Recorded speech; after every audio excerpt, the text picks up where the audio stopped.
Hello everyone, welcome back to my channel. दोस्तों, प्रस्तुत है आज की ब्रेकिंग न्यूज़।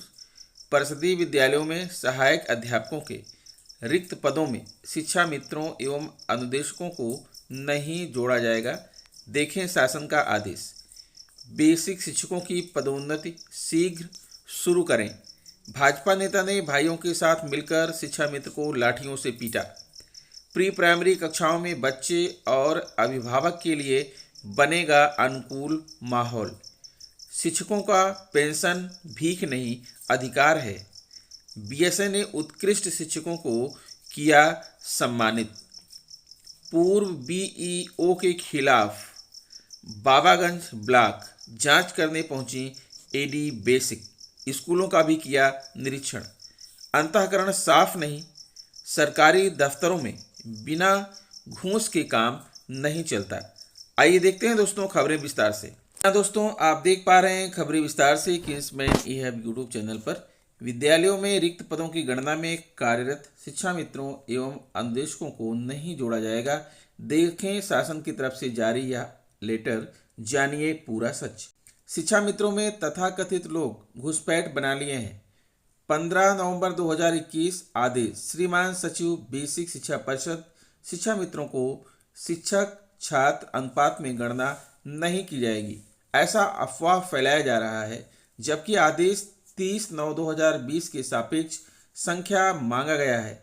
वार्ता 1/11/2021 को हुई है। गुमराह न हो, सफलता के लिए प्रयास। इसलिए परेशान ना हो। यह भर्ती पुरानी छात्र संख्या के आधार पर हो रही है। प्रेषक सचिव उत्तर प्रदेश बेसिक शिक्षा परिषद प्रयागराज। सेवा में समस्त जिला बेसिक शिक्षा अधिकारी उत्तर प्रदेश। दिनांक 15 नवंबर 2021।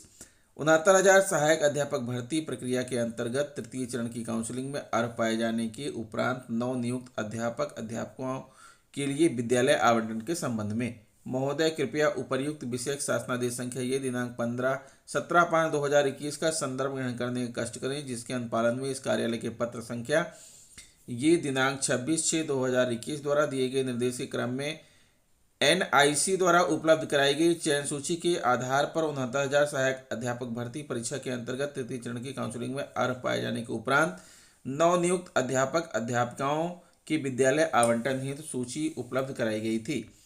उक्त नवनियुक्त अध्यापकों के संबंध में शासनादेश संख्या ये दिनांक 21 जनवरी 2021 में दिए गए निर्देशानुसार विद्यालय आवंटन की कार्यवाही एनआईसी द्वारा विकसित सॉफ्टवेयर वेबसाइट के माध्यम से संपादित की जानी है, जिस हेतु इस कार्यालय के पत्र संख्या ये दिनांक 8/11/2021 द्वारा दिए गए निर्देश के क्रम में आप द्वारा उक्त नवनियुक्त अध्यापकों के डाटा को ऑनलाइन सत्यापन की कार्यवाही की गई है।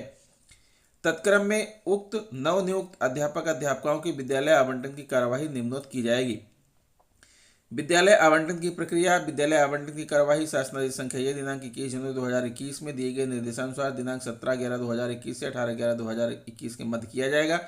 विद्यालय आवंटन की समस्त कार्यवाही एनआईसी द्वारा विकसित सॉफ्टवेयर के माध्यम से ऑनलाइन की जाएगी। जनपद में आवंटित अभ्यर्थियों की संख्या के सापेक्ष 5 अतिरिक्त रिक्तियों को जोड़ते हुए विकल्प प्राप्त करने हेतु रिक्तियां प्रदर्शित की जाएंगी। इस हेतु सर्वप्रथम शिक्षक विहीन विद्यालय, एकल विद्यालय और 2 शिक्षक की रिक्तियों को सम्मिलित किया जाएगा। तत्पश्चात यदि अन्य रिक्तियों की आवश्यकता होगी तो उसमें 3 शिक्षक वाले उन विद्यालयों की रिक्तियों को सम्मिलित किया जाएगा जिनका छात्र अध्यापक अनुपात सर्वाधिक है तथा समस्त रिक्तियां एक साथ प्रदर्शित की जाएंगी। विद्यालय आवंटन की कार्यवाही अध्यापक तैनाती नियमावली 2008 अद्यतन संशोधित के अनुसार प्रथमतः दिव्यांग महिला, दिव्यांग पुरुष अभ्यर्थियों, महिला अभ्यर्थी तथा पुरुष अध्यापकों से ऑनलाइन विकल्प प्राप्त करते हुए विद्यालय आवंटन की कार्यवाही की जाएगी। अध्यापकों की सूची निम्नवत तैयार की जाएगी। सहायक अध्यापक भर्ती प्रक्रिया में प्राप्त गुणांक के आधार पर दिव्यांग महिला को अवरोही में सूची तैयार की जाएगी। सहायक अध्यापक भर्ती प्रक्रिया में प्राप्त गुणांक के आधार पर दिव्यांग पुरुष की अवरोही सूची में सूची तैयार की जाएगी। सहायक अध्यापक भर्ती प्रक्रिया में प्राप्त गुणांक के आधार पर महिला अध्यापकों की अवरोही क्रम में सूची तैयार की जाएगी। सहायक अध्यापक भर्ती प्रक्रिया में प्राप्त गुणांक के आधार पर पुरुष अध्यापकों की अवरोही क्रम में सूची तैयार की जाएगी।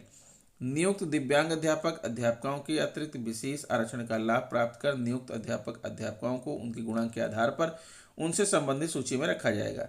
सहायक अध्यापक भर्ती प्रक्रिया में गुणवत्ता अंक समान होने की दशा में अधिक आयु अर्थात जिनकी जन्मतिथि पहले की होगी के अध्यापकों को अवरोही क्रम में सूची में ऊपर रखा जाएगा। जन्मतिथि समान होने की दशा में अंग्रेजी वर्णमाला के अक्षर के क्रम में अध्यापक अध्यापकों को सूची में ऊपर रखा जाएगा। विद्यालय की सूची तैयार किया जाना। विद्यालय का चिन्हांकन मानव संपदा पोर्टल पर उपलब्ध दिनांक 30/9/2020 की अध्यापक एवं छात्र संख्या जो जिला बेसिक शिक्षा अधिकारी द्वारा सत्यापित है के अनुसार विद्यालयवार वैकेंसी मैट्रिक्स तैयार की जाएगी। विद्यालय में रिक्त पदों की गणना में कार्यरत शिक्षा मित्र एवं अनुदेशकों को नहीं जोड़ा जाएगा। दोस्तों, यही एक वो लाइन है जो संशय पैदा कर रही है कि विद्यालय में रिक्त पदों की गणना में कार्यरत शिक्षा मित्र एवं अनुदेशकों को नहीं जोड़ा जाएगा। बेसिक शिक्षकों की पदोन्नति शीघ्र शुरू करें। वैचारिक शिक्षक वेलफेयर एसोसिएशन उत्तर प्रदेश के प्रदेश अध्यक्ष डॉक्टर ज्ञान प्रकाश सिंह के नेतृत्व में शिक्षकों की विभिन्न समस्याओं को लेकर सहायक सचिव बेसिक शिक्षा से शिक्षा निदेशालय उत्तर प्रदेश प्रयागराज में मिला। इस दौरान शिक्षकों की समस्याओं की जानकारी देते हुए उसके शीघ्र निस्तारण की मांग की गई। प्रदेश अध्यक्ष डॉक्टर ज्ञान प्रकाश सिंह ने कहा कि पदोन्नति जो विगत 2009 से अधिकांश जनपदों में नहीं हुई है, जिससे शिक्षकों में घोर निराशा है। जबकि बेसिक शिक्षा मंत्री ने कई बार पदोन्नति शीघ्र कराने की बात कही गई, परंतु आज तक वरिष्ठता सूची तक नहीं बनाई गई। ऐसे में शीघ्र वरिष्ठता सूची बनवाकर पदोन्नति की जाए। उन्होंने कहा कि सचिव बेसिक शिक्षा कार्यालय में वेतन कटौती और वेतन वृद्धि रोके जाने की बहाली के कई प्रकरण लंबित हैं, जिसका शीघ्र निस्तारण किया जाए। मानव संपदा पोर्टल नेटवर्क की समस्या के कारण अवकाश स्वीकृत न हो पाने पर ऑफलाइन अवकाश लेने पर वेतन काट लिया जा रहा है। ऐसे में उचित मार्गदर्शन किया जाए। और सामूहिक बीमा राशि कटौती तो हो रही है, परंतु शिक्षकों को इसका लाभ नहीं मिल पा रहा है। ऐसे में लाभ दिलाया जाए या कटौती शीघ्र बंद की जाए।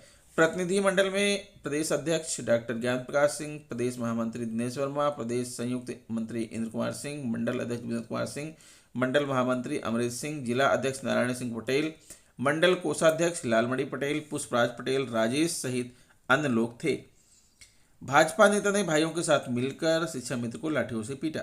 गोरखपुर बड़हालगंज में थाना क्षेत्र के मुकुंदवार निवासी भाजपा मंडल अध्यक्ष ने प्राथमिक शिक्षक दलुआ के शिक्षा मित्र सर्वेश राय को रास्ते में घेर कर भाइयों के साथ मिलकर बुरी तरह पीट दिया। पीड़ित ने मामले की लिखित तहरीर कोतवाली पुलिस को देकर न्याय की गुहार लगाई है। बड़हालगंज थाना क्षेत्र के बेलपार निवासी शिक्षा मित्र सर्वेश राय ने पुलिस की दी तहरीर में आरोप लगाया कि आज सुबह बाइक से प्राथमिक विद्यालय दलवा जा रहे थे कि रास्ते में राइस मिल के पास मुकुंदवार निवासी तथा भाजपा की गोला मंडल अध्यक्ष देवेश निषाद ने अपने पिता विष्णुदत्त, भाई सोनू निषाद, ब्रजेश निषाद तथा पुत्र महादेव के साथ लाठी डंडे से लैस होकर घेरकर बुरी तरह से लाठियों से पीट दिया।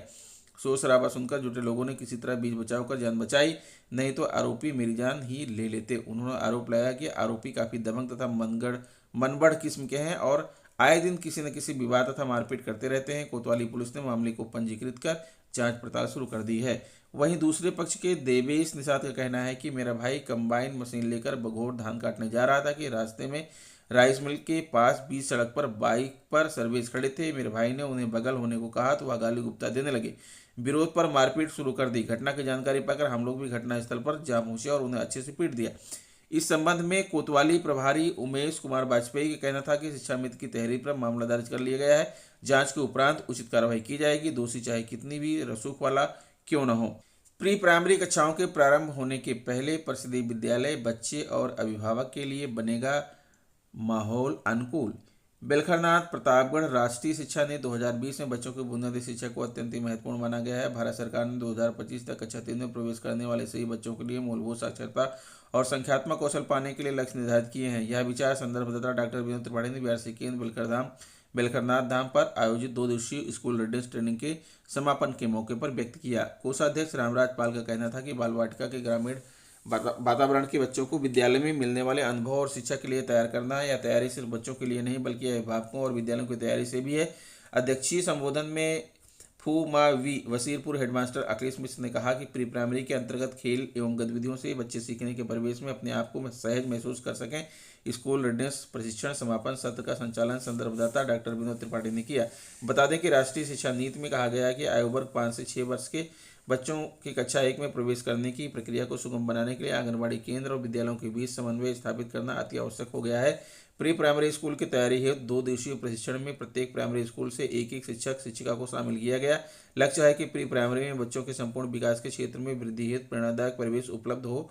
संदर्भदाताओं में गोविंद नाथ यादव, अनिल यादव एवं फरहान अहमद ने प्रशिक्षण से संबंधित गतिविधियों पर चर्चा की। प्रशिक्षण में बाबा बेलखरनाथ धाम क्षेत्र के प्रत्येक प्राथमिक विद्यालय से एक शिक्षकों सहित कुल 107 शिक्षकों ने प्रशिक्षण प्राप्त किया। इस मौके पर मंत्री अजीत कुमार, उपाध्यक्ष अरुण सिंह राशिद अली एवं ARP डॉक्टर दिनेश वर्मा ने स्कूल रेडनेस प्रशिक्षण प्रमाण पत्र शिक्षक शिक्षिकाओं एवं शिक्षा मित्रों को प्रदान करने में सहयोग किया।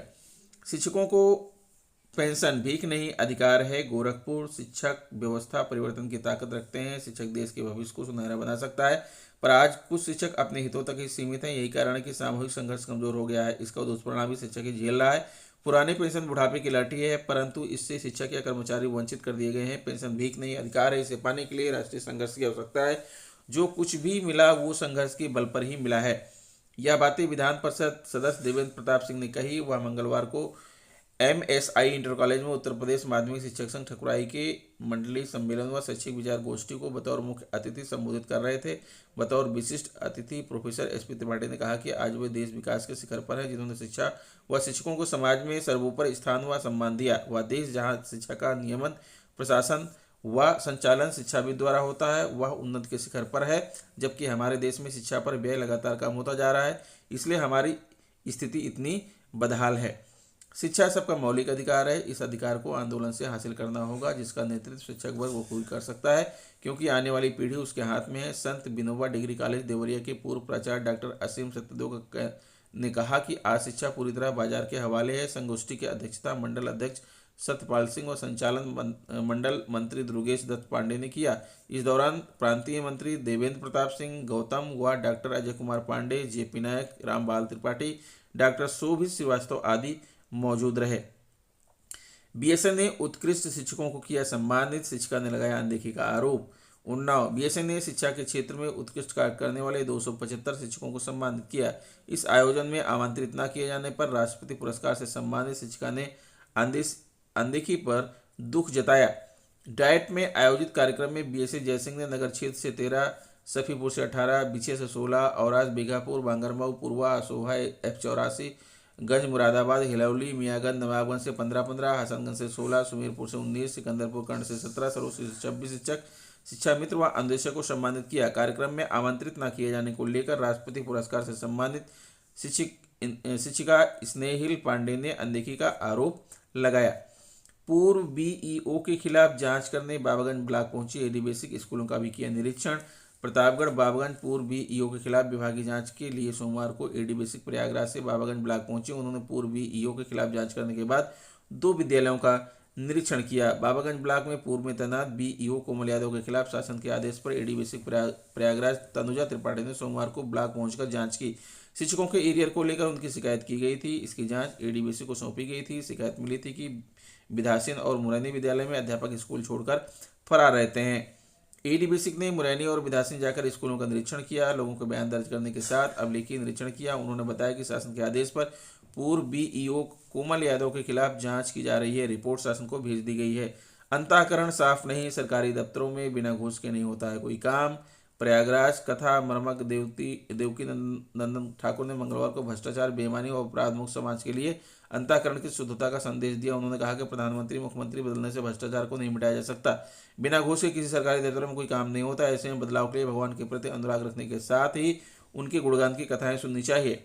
संगीत में भागवत कथा में कुरीतियां मिटाने पर जोर। विश्व शांति सेवा चैरिटेबल ट्रस्ट की ओर से इलाहाबाद मेडिकल एसोसिएशन के प्रेक्षागृह में व्यासपीठ से राधे राधे के जयघोष और करतल ध्वनि के साथ भागवत कथा की शुरुआत हुई। कथावाचक देवकी नंदन ने समाज में व्याप्त कुरीतियों को दूर करने के लिए भागवत कथा के प्रति अनुराग बढ़ाने पर जोर दिया। उन्होंने कहा कि सरकार बदलने से व्यक्तियों की सोच नहीं बदली जा सकती है। उधर कथावाचक देवकी नंदन ठाकुर ने समाज सेवा के क्षेत्र में महत्वपूर्ण योगदान के लिए मातृ स्नेह फाउंडेशन के अध्यक्ष नागेंद्र सिंह को सम्मानित किया। इस दौरान उन्हें अंग वस्त्र और स्मृति चिन्ह भेंट किया गया। तो दोस्तों ये रहा आज का ब्रेकिंग न्यूज़। आशा करता हूं कि आपको वीडियो अच्छी लगी होगी। अगर वीडियो आपको अच्छी लगी है तो प्लीज़ मेरे चैनल को सब्सक्राइब कर लीजिए, बेल आइकन को प्रेस कर दीजिए। मिलते हैं आपसे नेक्स्ट वीडियो में कुछ नई जानकारी लेकर। तब तक के लिए नमस्कार।